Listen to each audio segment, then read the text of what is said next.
चला सबस्क्राईब.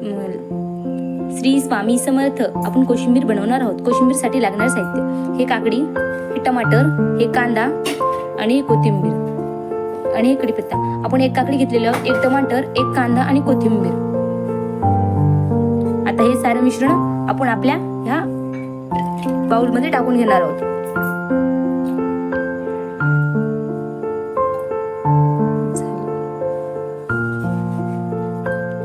अगोदर कधी पण कोशिंबीर मध्ये दही टाकून घ्यायचं.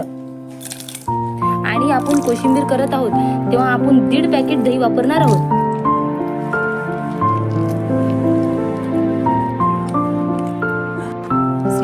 आपण गॅस पेटवून घेतलेला आहोत.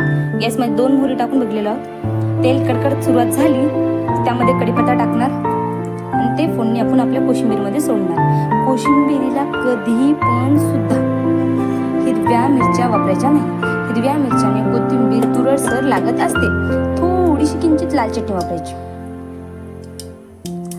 आणि मिरच्या जर वापरतच असाल तर जास्त लाल होऊ द्यायच्या नाही.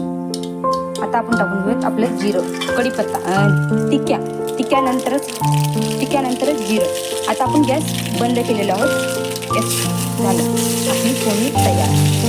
गॅस बंद मध्येच कधी पण कढीपत्ता सोडायचा. काय होते, आपल्या अंगावर त्याचं पाणी उडत नाही. आणि याला थोडंसं 2 मिनिटं याच्यावरच राहू द्यायचं.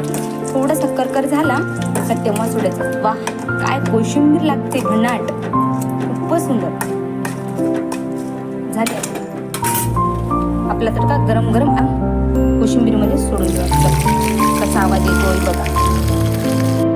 चवीनुसार मीठ टाकून घेत आहोत. मिठानंतर थोडेसे धन्या जिऱ्याचे पावडर.